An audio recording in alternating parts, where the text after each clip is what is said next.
much. Hi, my name is Jami Swift. I use she, her pronouns. Thank y'all so much for joining this last salon curated by the one and only Trine McNally and Virgil Abloh, who are the creative directors of the I Support Black Women campaign. Thank you, Trinice and Virgil, once again for just creating this wonderful series. And shout out to Black Discourse for hosting this amazing salon series. Please feel free to drop your name, your pronouns, and where you're listening from or where you're joining from. I have the wonderful opportunity to introduce this event and really just once again, so honored to be here. So this event is about resisting in Black feminisms, about Black feminist transnational organizing and solidarity. And so before we get started with the event, just want to make sure that we establish community ground rules and also to acknowledge Indigenous communities and standing in solidarity with those Indigenous communities, and particularly in the United States. So I'm calling in from Lenape land, which is now known as Philadelphia, and also representing Piscataway land, which is Washington, D.C. So thank y'all so much for dropping your names, your pronouns, and where you're listening from. And also just let us continue to be in solidarity with those as we resist to fight for liberation. Before we get started, just really want to establish some community ground rules. Like I start all events for Black women radicals, this is a safe space, right? We do not allow any white supremacy, homophobia, queerphobia, ableism, transphobia, you name it, we don't accept it here. So please just be considerate of our space and honor our amazing guest, Marielle Franco. And let's get started with this wonderful conversation. Pass it over to you, Trinice. Can folks hear me? Dope, cool. Hey y'all, so my name is Trine McNally. I'm a Black queer feminist migrant. I use she, her pronouns, and I'm from London, England, by way of St. Mary's, Jamaica. And I'm the founder of the I Support Black Women campaign with Virgil Abloh and Off-White. I think today I'm experiencing a bunch of mixed emotions like excitement and pride and sadness and really a lot of honor about today's conversation with my dear friend, Jami Swift of Black Women Radicals and my dear soror and comrade, Mariely Franco. I kind of want to take us back for a minute to kind of get us grounded in how this campaign started. So when I first met Virgil Abloh last summer, after co-leading the Defend Black Women March on Juneteenth of last year here in DC, I had no idea that I would be able to execute a campaign, create a salon series, work with so many dope folks like folks from Black Discourse, designers, meet Black feminists from across the globe, talk with POC designers, create a photo campaign that featured Black women organizers, and raise money to start a school for Black feminist politics. Even sitting front row at an Off-White fashion show during Fashion Week. And that still like wows me out, y'all. Like, oh, Jami and I had the opportunity to go there, right? Like growing up with my experience, I never thought that something like that would be possible. And that's just a couple of things of what we've been able to accomplish in less than a year with this campaign. This campaign, like this conversation, is important for so many reasons.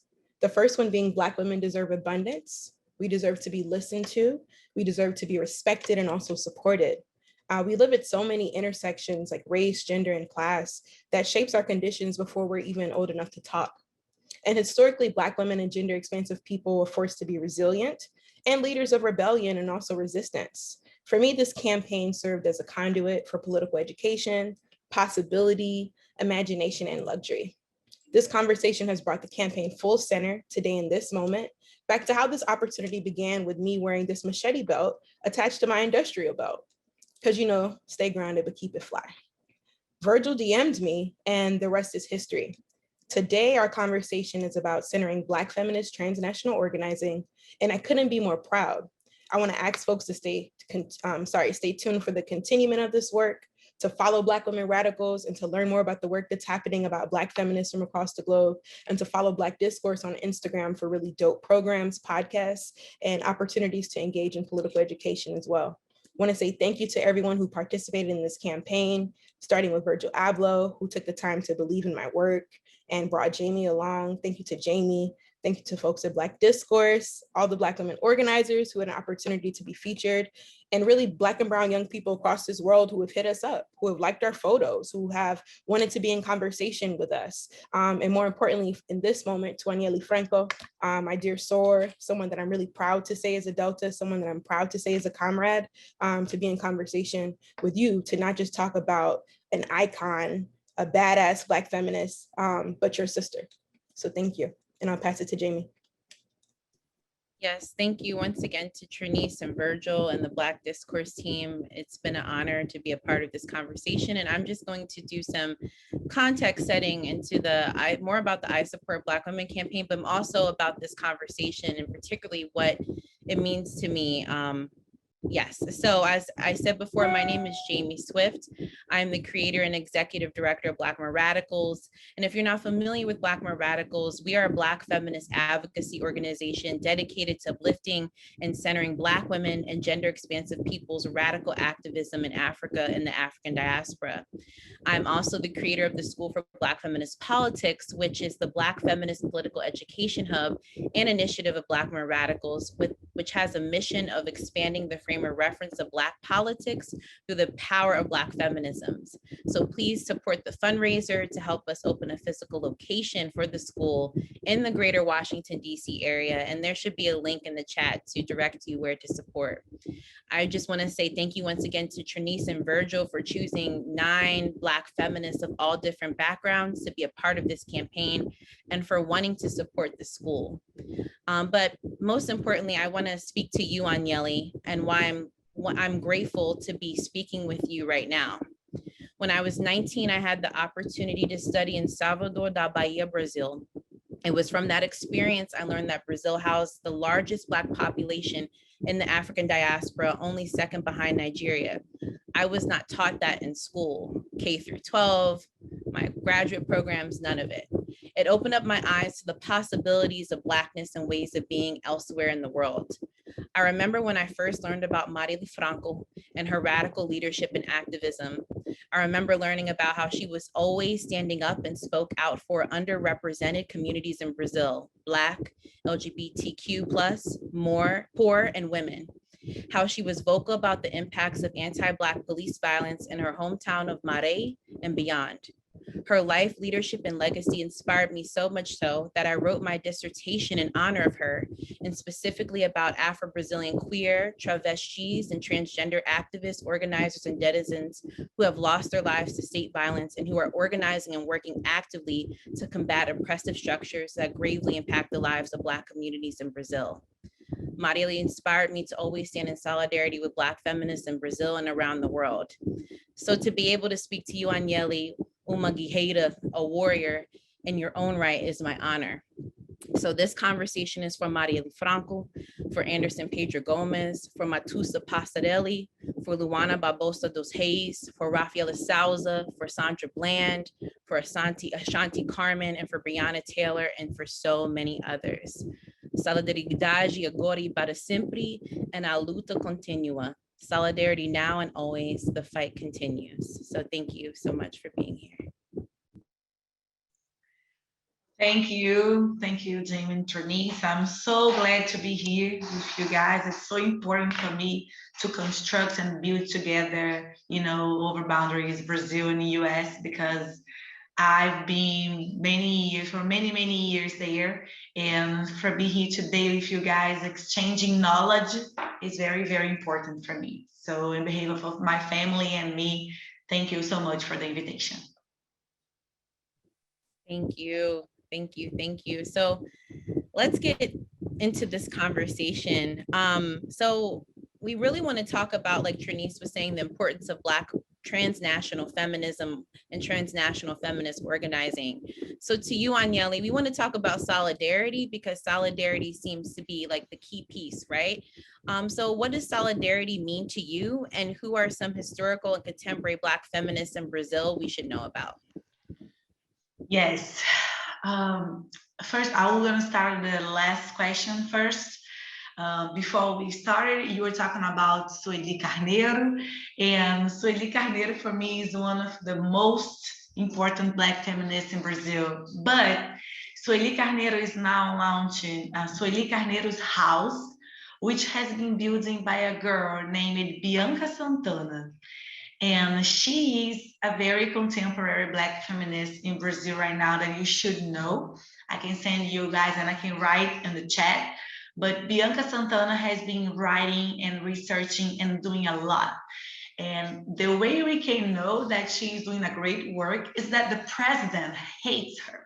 So every time she does something great for the Black women or for the population in Brazil, they always come and create some fake news. Because you know, Jami, we are living a very difficult moment in Brazil with fake news. They are always saying something, especially about Black men, Black women and Black girls here. So I would say Bianca Santana. I would say also Lúcia Xavier, which is a lady. She's a little bit older than me, but she has been in this game for a long, long time, and she has been doing a lot with her ONG and helping many, many women, especially now over the pandemic time, you know.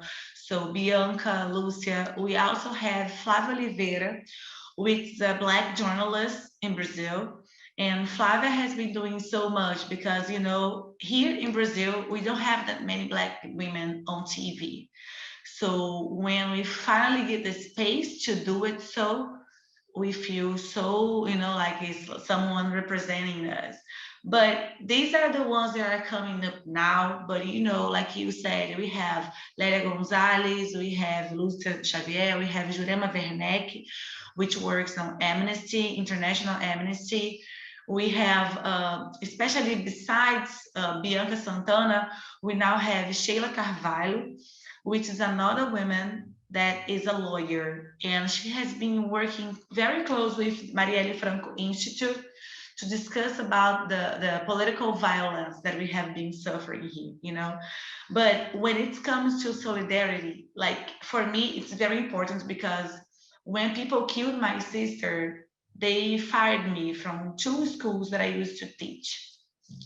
And only the Black women gave me their hands and said, hey, look, don't be sad, we're gonna be with you, so let's work together. You know, it's so difficult here in Brazil to find people who look at you and be like, no, you're gonna be here standing right beside you.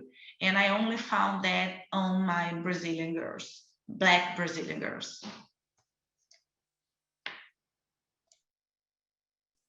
Thank you for sharing that and dropping all of these names. We're going to be dropping them in the chat, y'all. I was writing down some of the ones that Jami already hasn't taught me about. So now that we've kind of got a good grounding around solidarity and folks that have been supporting the work in Brazil, can you share with us some moments or experiences that politicized you? Yes, definitely. Before I go live in the US, I used to live in Maré, which is one of the biggest slums in Rio de Janeiro. It's right close to the airport. So whenever you come to Rio and you drop on the airport, you're gonna see Maré on your left side. It's like one of the biggest one beside Rocinha. And I used to remember that my mom used to tell us, you need to be the best that you can because you are a favelada, people who lives and are grown, born and raised in favela, but you are Black. So she always used to tell us that. But I was younger than my sister, like 5 years younger, and I never really understood what she was saying until I became a teenager. And once we were having a police operation in the favela, and everybody, they were like making sure to see the documents, right? And people who didn't have documents, they would just like slam their face, like hit on the face or hit on the head, hit on somewhere. And my mom, she always hold our documents, like me, my sister, and hers. And that day, she looked at me and my sister and said, that's what I'm talking about to you, because you always have to obey me. When I say you have to study, you have to be, you know, compromised with your documents, where you go here and that. And I was very young on that. And a couple months after that, I started playing volleyball, and that's why I went to live in the US. They had another operation and they killed almost 10 people on my street, on our street. And we went to protest after that. And they hit my sister and they hit my mom. And I was very young. And my daddy was with us too. And they just used to hit everybody who were protesting against that violence that we had been suffering. And those two episodes like marked me a lot because I grew up looking at political violence. And maybe 25 years later, I see my sister getting killed, with 5 shots on her head in Brazil. And that is something that my whole life, my entire life. So when I had the opportunity to leave Brazil, my mama said, no, you have to go. Like, you're going to be still here. But she just wanted me to leave. And the opportunity that I have to getting to know the US and come back to Brazil and share both experience is a lot. But to end my speaking for this answer, for this question, sorry, few months before my sister get killed, we went to a public hospital in Brazil, and it's like a big complex, like hospitals, church, schools, only public things. And we went there because some of the security guys had raped the women who were there, like in jail, and they were very young. They were like maybe 16 and 18, and we went there to protest about that. And they were like, oh, you can go make this whole noise in Cuba, because every time you say something Brazil and you're going to protest against the violence, they'd be like, oh, you should leave Brazil, you should go to another country. And some of the episodes, I'm just like kind of like trying to be the most important one for me in my life, for you guys to understand that many things make me be politicized like I am today, but I learned it with the struggle. I learned it seeing my friends getting killed. I learned it seeing we going to school and they had no food to give us or no teacher being paid and saying like, oh, I'm not going to stay here. So that's the way I learned. And then when they killed my sister, I said, I'm not going to be quiet here. So I need to do something more than I have been doing with her. Wow, thank you so much for sharing and also providing some settings on what it means to be Black in Brazil. And I think that's really important for other Black folks around the world to learn about the Blackness and ways of being. So my next question for you is, what is the mission of the Mariely Franco Institute, and why was the Mariely Franco Institute created, and how can we support in uplifting the life, leadership, and legacy of Mariely? Yes, Jamie, we create the institute right after the killing of my sister. And we were trying to put in the institute everything that we do like nowadays, like for example, they hate Marielle here, like people from the political side that are like against her, they keep saying like fake news about her every other day.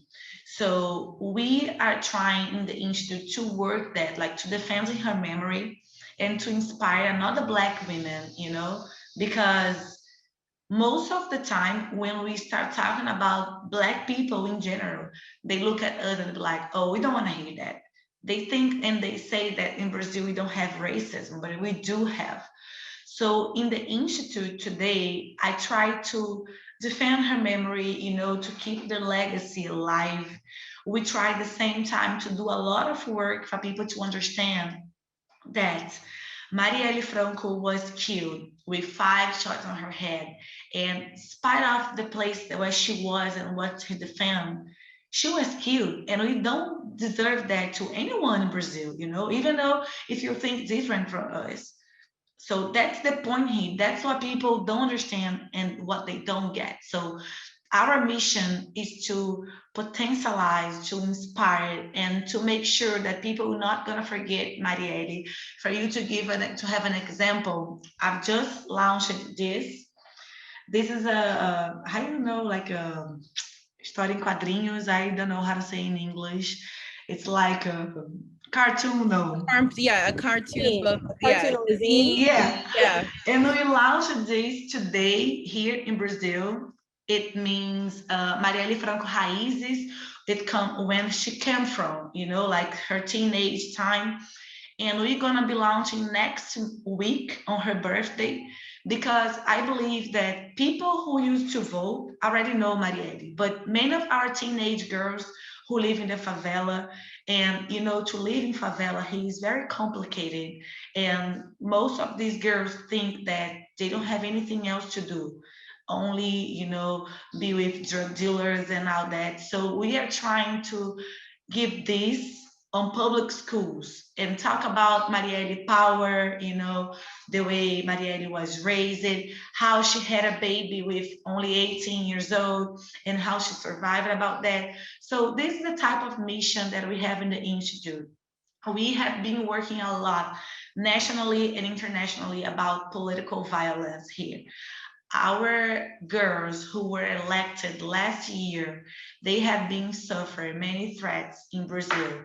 So most of them are not living in Rio anymore, because every other day someone threatened them. So our mission is to keep this alive, and especially for Black women to look at us and say, I want to be in this fight, and I want to be with the Institute, and I want to work, and I want to learn more about them. So we're doing a lot. We're doing political violence. We're creating books. We are creating lives on Instagram with intellectual women, so they know a little bit more about their history, Black Month history and Black women, because most of them have no idea what they can do, and just be like, oh, I'm not gonna fight against them. But once they get the knowledge to know the power, so they come together with us, So we've been trying to organize a lot of things here, a lot of stuff, but it's been difficult because, our president is horrible. So every time we're trying to do something to talk about Marielle, he always come up with some fake news, with something wrong about, especially with Black women. But we are resisting here. Yes, and continuing to resist and being an example for resistance around the world. And to that point, why is it important that we continue to say the name of Mariely Franco and Anderson Pedro Gomez, and to push for justice for their lives? Yes, I think that there is one very important thing to say about that, because we still don't know who ordered to kill Marielle. It's like 3 years, almost 4 years, and we still don't know. Like last week, the people who were in the case, investigating, they asked to leave. So they jumped out because they said they have no security to continue with the case. So we imagine that there is someone very, very powerful behind that. We don't know who is, but we do have. And that's why this is one of the biggest reason why we need to continue, because people still don't know who wanted to kill her. And they have 2 guys in jail right now who supposedly shot her, but the person who paid for it and who asked it to do it, we still don't know. So we don't want to let Marielle and Anderson, be forgotten. So whenever you can, we always put things in Portuguese and English on our Instagram. So to support us, or even just to share and, talk to someone about us, and maybe this person can support or whatever. But everybody, every time we talk about Marielle Franco assassination, we always talk about democracy, because it's unbelievable that a former political, women get elected with 45,000 votes, and people shot her, and we don't know anything. And the police don't answer, government don't answer us. We had no justice besides what we've been doing with the Institute, because they don't care. Government does not care about what happened to Marielle. So that's why it's so important for us to be, either on TV, on Instagram. So every time we do something new, like the book, we put on medias, to show her, and so her name and their song not be forgotten. Thank you for that, Anielle. And it feels like, I'm hoping that folks are getting from this conversation that anti-Blackness is global, y'all. And it's important not just for this work to be continuing in Brazil, right? But for us to truly be in solidarity. You know, if you notice, the first question that Jami asked was about solidarity. And there's absolutely no reason why we shouldn't know these names. There's no reason why we shouldn't know the folks that are doing this work in Brazil and in the global South and beyond. Because if you ask them, they know who the folks are in the US, right? So like, what is the Yeah. commitment that we are gonna make to ensure that we're truly in solidarity and not just using hashtags and using folks' names and lives in vain, but what is the interest, right? What is the commitment? So I really appreciate you sharing that and really providing the context, because if folks are listening who live in the US, who may not know anything that we're talking about, I know they can relate to everything you just said, right? Because Black struggle across the globe is not the same, but it is always similar, right? Because of the ways that fascism and white supremacy work. So I just hope that folks are getting the gems, getting the insight, getting the context, and they're able to utilize it to our lens here in the US. And this is my next question for you. I know that Black Brazilians have always found a way to create spaces that celebrate and honor Black identity and resistance. Can you share what advocacy, community, and political work as a two-time HBCU graduate have shaped your commitments and your current role and really prepared you for who you are now? Yes, Trace, I'm so glad, and I don't even know what words to use, because have lived Maré in Rio and go to Texas and then North Carolina, Florida, and Louisiana, and then coming back to Brazil, shaped me to be the woman that I am today, and helped me a lot, like to be in a Delta, to be a member of 100 Black women, to do like community service so much. I learned how to do that in the US. And when I came back to my country, I used to think like the difference of seeing the organization that you had in the US and how actually Black people used to get together. But in Brazil, people who are like, oh, if I am light skinned, I'm not considered a Black person. Like sometimes we have these here. And sometimes this person just look at you and be like, I don't want to hear that. You're like, move on. But this whole experience and combine both countries for me, it shaped me a lot. It helped me a lot. When my sister was running, to be a politician, I remember that when we sat down and thought about how we're going to organize this, how we're going to use like this advocacy, how we're going to communicate to people, how we're going to, put in the paper what project we're going to do. I thought about a lot about what I have been living in the US.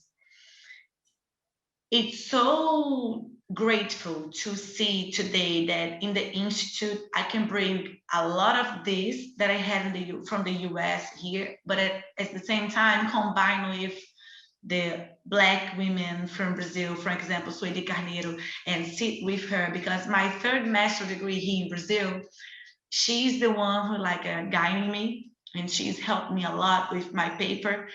And it's wonderful to hear that, oh, you are doing the right thing, because there is something that Brazilian women know how to do, is to fight and to resist, because most of us, we lose sons, daughter, husbands. We are always losing someone here, especially in Rio, because they don't care every time if they need to kill, or if they feel like killing Black people, they will kill, and that's it.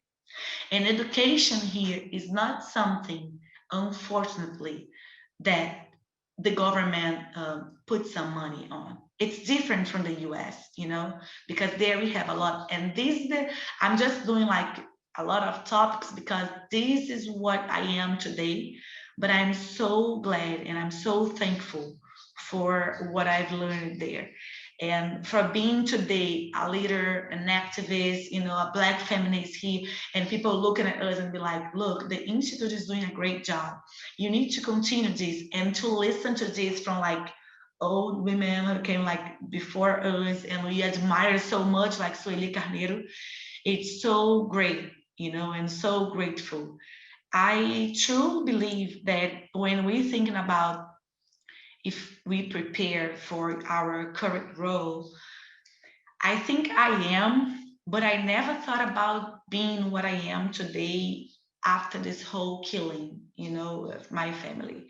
because when they killed my sister, we start being the aim for them. So I've been threatened, my niece has been threatened, because we're doing something here, because we're doing something different here. You know, we don't only talk about Black women for us, we talk about Black women and Black people from outside Brazil. We talk about from outside Rio, and we are trying to do so much. When I think my whole HBCU experience and bring to Marielle Franco schools, that is something that we dream of doing. I'd be like, it has to do something like that, because I've never had a Black teacher before I come to the US. You know, I only had Black professors there. I didn't have here at all. And I think that our current role now is to make sure that Black women here can be the protagonists of their lives before maybe they get killed, because that is so hard in Brazil. Like, I don't want, you know, my daughter to grow up and be killed like my sister did, or so many others that we know, like we honored them in the beginning of the conversation. So this is what I feel like. I feel like I'm prepared, but every time I see one of us get shot, I feel like, oh my God, no, maybe I stop doing it. Should I give up on it? But I know that this whole experience makes me ready to be the woman that I am today. But at the same time, it's not easy at all. It's not easy. Yeah, and just want to thank you for your just willingness to talk about everything. We like really appreciate it. And also just for you to talk about your experiences at HBCUs. I went to HBCU, and also kind of the privileges. And I'll talk about myself in the context of me being a Black woman growing up, born in the United States, being able to travel to Bahia and like having the experience of being taught by a Black professor, then going to Brazil, which has the largest Black population in the world outside of Nigeria, and you not being able to have a Black professor, right? To talk about the ways that certain Black people are able to maneuver around. And so thank you for sharing that context, and also just wanting to uplift some like great Black women organizations in Brazil, like Gelades and Odara Black Women's Institute in Salvador, and I think forgetting the other one by Jurema Wernicke, Criolia. And just uplifting those amazing Black feminist organizations as well, including the Mariely Franco Institute. So the next question, there was recently the Mariely Franco Institute released a report on political violence against Black women. You spoke about it a little bit, but may you please speak more about the report and how political violence impacts Black women and gender expansive communities in Brazil? Yes. Last year, our election was majorly virtually, right? So people, the girls were not going to the street to make campaign.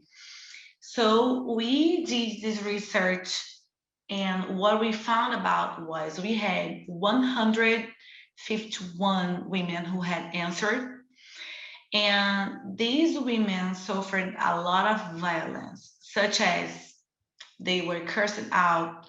People like create fake news. Again, we are living in Brazil, this fake news era. But something that always caught our attention was that sometimes the people from their party, the political party, did not care. So if they had suffered any kind of violence, they would go to, for example, oh, I'm going to go to press charges. They get there, people would say, oh, you have to go to your political party. And once they get there, they would say, we cannot do anything. Just leave it, you know. To being a woman, I mean, in every kind of words is very difficult, but in Brazil, people always looking at us like we are nothing, you know, even though you are a politician.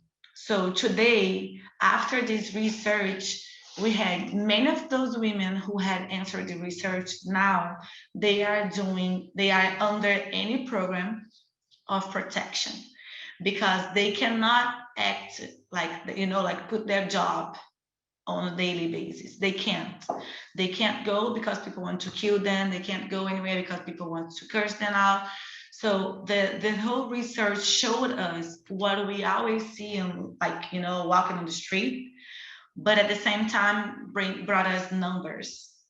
And a lot of these women today are in any type of way thinking about giving up their spaces. You know, they don't want to be politicians anymore. Some of them just say, oh, I don't want to be a part of this because I can get killed and I don't want to be the next Marielle. A lot of them say it. And you know, we have no laws here to protect them that give them like private security, for example. We don't. So most of the time we try to do big events to talk about that and let people know what's going on in Brazil, because most of the time they don't let us know, you know. So it's very, very difficult when we come to this research. You look and you feel like crying because it was so many things and so many stuff that happened that we have no idea where we go from here, you know, Jami and Trinice, because out of 152 women, like 148 suffered any type of violence. It's like, it's a lot.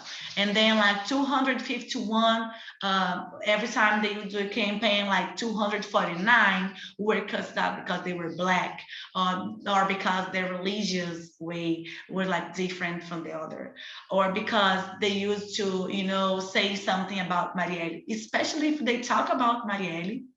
Sometimes they could not even enter spaces to talk about or to do their campaign. So the whole research was good for us to understand a lot of things, but at the same time, it is sad because I asked people who gonna take care of these Black women after they be elected? Who gonna protect them? We have no one to do it. So the same thing that happened to my sister, it can happen to any of them, you know?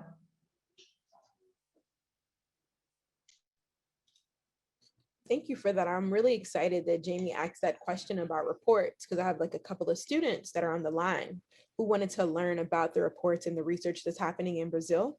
And it's so interesting to me that what you're talking to us about, right, and what's happening in Brazil in terms of Black women, our political landscape looks a little different here, right? Like in terms of Black women and how we're seeing more Black women get elected into office or even having successful campaigns.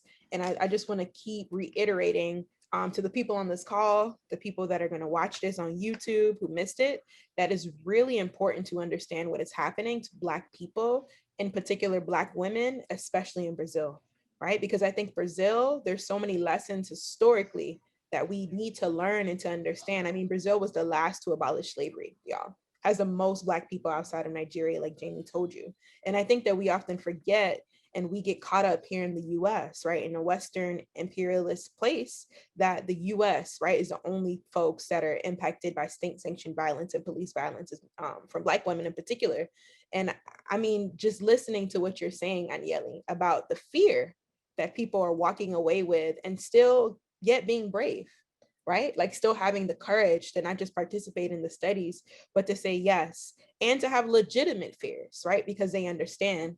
I mean, that's more than admirable. That's more than brave. I can't even articulate like what that could mean for us here in the US and how we need to learn and how we need to be. And I kind of want to just transition us into another question as we get ready to close.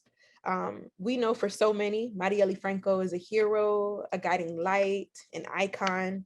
But we know that to you and to your family, she's your sister, right? She's your daughter, she's your mom. When did you understand what she meant to Black feminists of the diaspora? And how do you use this to inspire you and keep you going? I think, Trinice, I understood when I was around 20 to 21 years old, because here in Brazil, people think that they can say whatever and women should be quiet. And I learned my sister and my mom, that's not gonna happen to our family, you know? So every time, since I always play volleyball, I'm a little tall. So people used to be like saying whatever and they expect us to be quiet. But as time were passing and my sister was working as a politician, and every time I come from the US to Rio, I spend a lot of time with her. I saw my sister become a giant, you know, even before she be elected. And we've been through so much, like we had bad relationships, we had daughters, you know, with that type of man that we should not have done before. And we had so many experiences, but at the same time, we've been through so much that we look at our parents and be like, okay, one day we struggle, but the next day we need to be up, you know? And when they killed her, it was like that moment that I look at my mom, my niece, my daughters, and said, what Marielle would do if she was here. Like if I had been killed, what my sister would do. I've never given an interview before, and I was the girl who was like behind scenes, like writing with her. And all of a sudden, I was the person who people were like, oh, Anielle, we need you here, we need you to speak, we need you to write. And I became that person that I admired looking at my sister and my mom. And I had no choice, you know. I know sometimes I feel like I don't know where I'm going. I don't know what I should go. Should I do here? Like, should I trust this person? But sometimes we don't even have time for that because Brazil is so difficult to live and at the same time to keep moving that if you stop and think, you know, something gonna happen and you're gonna be left behind. So we had no option. Like I had to learn throughout my struggles, but at the same time, I get inspired a lot from my family, from the women from my family, from looking at my niece, who were the only daughter that my sister had. And I saw my sister working like 3 shifts, like morning, afternoon, and night to, you know, to put food on her table. And to look at her now, I have no option besides keep going and keep moving. You know, I cannot give up because of them, because of everything that's going on. So if I know that Marielle has become this whole giant, you know, and she means a lot to Black feminists, but I only understood that, unfortunately, after they had killed my sister. Because when I saw people from across the globe speaking about her, when I saw people like selling T-shirts, you know, cups, anything from her, that's the type of thing that inspired me. But my inspiration comes from seeing how hard she worked, my mom worked, and my whole family, and many Black women who are today like side by side with me, has been working to survive this whole crazy country, pretty much. Most definitely. And for like, as we move on through the conversation, I just also want people to realize that Brazil is also a center of radical Black resistance, particularly Black women leading resistant movements, right? Like thinking about the quilombos and thinking about Dandara dos Palmares and Maria Felipe de Oliveira and yourself, Anielle, like Mariely Franco, and so many other amazing Black Brazilian women who've been at the forefront of movements, right? And like as Trine said earlier, oftentimes we don't know about them, but when I was studying in Brazil, like everyone knew about like Black American feminists, or even, for example, Caribbean American feminists like Audre Lorde. I have an Audre Lorde book in Brazilian Portuguese, or Bell Hooks, or I mean, literally Alice Walker. Like these books are in Portuguese, but how often are you know, Beatriz Nascimento's books translated into English? Now there's one, there's works of hers translated into English, but it's very few, right? And so Marielle was dedicated to those who are most marginalized in society, Black, LGBTQ, women, and more. She also utilized a saying during her campaign, Eu sou porque nós somos, I am because we are. So what can we learn from Marielle's solidarity as a Black feminist tool and strategy? Yes, I think we have a lot to learn, especially because Marielle started to be a Black feminist when she was very young. She got pregnant with 18 years old, 17 to 18. And I remember how, even though she was pregnant, she was still going to protest. She was still going, outside the street every time one of us got killed. She worked a lot and she built herself to be one of the greatest politicians, one of the greatest politician that I've ever seen in my whole life. Until this day, Jami, I tell you, when I look at the women that came after Marielle, with our respect, I don't see people with that powerful, like the way that she speaks, the way that she used to put herself. So I would say that we had a lot to learn, but at the same time, she had learned that from someone.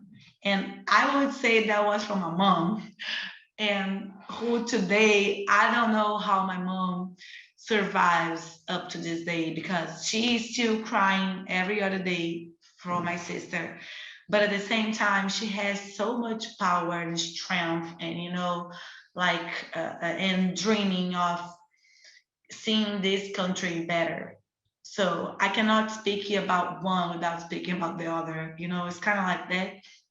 And when Marielle got elected, I saw many Black women from the favelas, for example, single moms, for example, LGBTQI plus women, Black women, like trans women, coming to her and saying, look, you represent me, so you go there and do the best. And I kept thinking if that was one of the reasons why these people killed her, because every other day, Black women would go to the place that she used to work and be like, hey, we here. We just want to say thank you. They don't like that. They don't like the way we act, the way we speak, the way we walk, the way we dress ourselves. They used to make fun of Marielle's clothes. They used to talk about her hair, And even though they used to do that with her, she used to go every day into that place, with uh, red lipsticks and to put her hair up, and used to be like, oh, they're gonna learn to deal with me because I'm not leaving anywhere. So I think there are a lot to learn from her, but I would say that one thing that I would highlight was like her strength, the way that she used to say, I'm not gonna put my hair down, they're not gonna make me be quiet, I'm gonna speak, and that's it.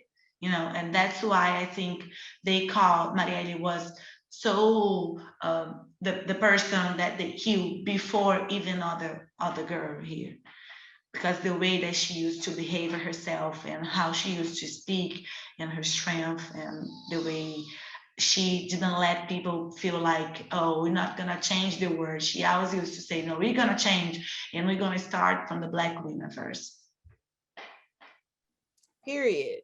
I mean, I am because we are. Jami and I are planning some things, and it just feels like validation and confirmation, Anielle, like just Black women in defiance, right? Like how many times and why do Black women constantly have to literally fight just to exist, right? In our humanity and in our dignity. And she was someone who was in her dignity and humanity, whether you liked it or not. And I mean, I don't know any person who could not understand how inspirational she was and continues to be for all of us across the globe. And I'm really grateful that you're talking to us about her, because this is not just a literary figure, right? Or icon. This is your sister, a person that you live with, care about and love. And I just want to always hold space for that, because it's an honor for us to be in conversation with you.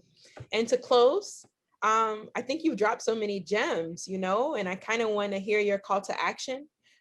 Like, what advice would you give Black women across the diaspora that are fighting? What are the things you want us to remember and to stay grounded in as we continue this work and we continue this fight? Well, I think that I would say that we only can change things if you are united, like I don't believe that I can do it by myself. I feel stronger when I am with you. That's the why I always say here in Brazil also, because people will be like, oh, I can do it. No, we have to do it together. And I've been learning this the hard way, because when they killed my sister and I had no jobs and I had nowhere to go and I just don't know what to do, because a lot of people used to love her, but other people used to hate her. I felt like what I'm gonna do, and Black women came together and stand up their hands for me. So today, I would say that the more united we can be and more closely, even though we are, in Brazil and the US, the more powerful we are and the more powerful we can be. I don't know if I'm doing everything completely right, but I'm pretty sure that my sister is very proud for what we're doing here. And when I remember that most of the times we didn't have food on the table, we didn't have money to go to work, and sometimes we used to go walking and to look and see how far we got today.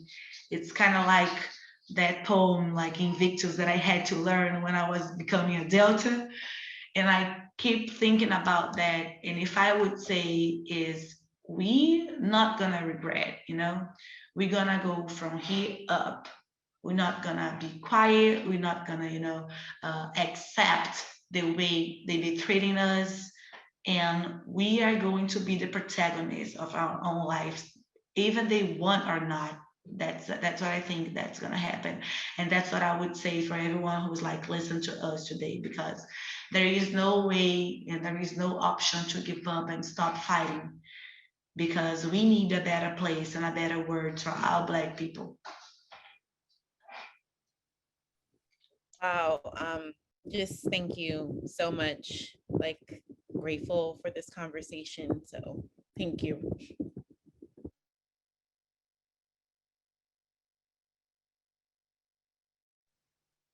Woo, I just want everybody And to no, I need to say thank you because it was awesome. And I know I'm so glad you were talking about the books, because sometimes I've been here trying to get some books, and I mean I can read in English, but sometimes people don't, and it's so hard for us too as well. And now they are translating more. Yes, it's so and I can share it in the chat too, but I'm trying to recall names, but Dr. Kristen A. Smith and Yes. Maria Beatriz Nascimento's daughter, Bethania Gomez, I think I'm saying who is saying. Yeah. They Yes, that's actually correct. translated Beatriz Nascimento, some of her works into English, right? Then there's books by Concenciao Evaristo that's in English. And so like, I'll also drop some links in for people to reference. Black Men Radicals has some reading lists that people can look into to learn more about Black Brazilian feminism. Perfect. Yeah. Because we need it. We actually Leila Gonzalez was like my first frame of reference of Black Brazilian feminisms and just Black feminisms generally. So just thank you for this wonderful conversation. It's really an honor to be able to speak with you. Thank you to Trinice for just like creating such a special place and creating this I Support Black Women campaign. It's such an honor, seriously. Yeah, I just appreciate you so much. And I'm still waiting for a WhatsApp group with you guys, because we need to share this information. Oh, I added you. I know, right? We need this. We need like to you keep want it some going. action. You want some action in the group. You got it. I know, right? I need to go there. Yeah, I need to come here. Yes. Yeah, I would love that one day and have to meet you and take you out and we gotta dance or something, do something. I know, right? Call me your homecoming, Trinice. Period. I love Alpha Lambda, so I'm with it. I'm with all the things. Yes. Well, y'all, it seems like folks are really like sitting with, and sitting in. Sometimes people have so many questions, Anielle, but it feels like people are just like taking it in. People are like texting me, like, I'm crying. No Don't problem. cry. Like, we're just super honored that you could close us out, and we hope to be able to do like so much more amazing work with you. And learn from you and build with you. I mean, I've been to Bahia once for the Decolonial Black Feminist School, and I want to go again and again and again and again, just to learn and build. So that's something that me and Jami like dream about, and I'm pretty sure we'll scam our way there. We'll figure it out. We will figure out yes. how to get there, but we Definitely. Let's create this connection, like so institute, we can go there, I can come here and learn. Yes. We have to do that work. Yes. We do. Solidarity always. Thank you for everything. Always. Thank you so much, guys.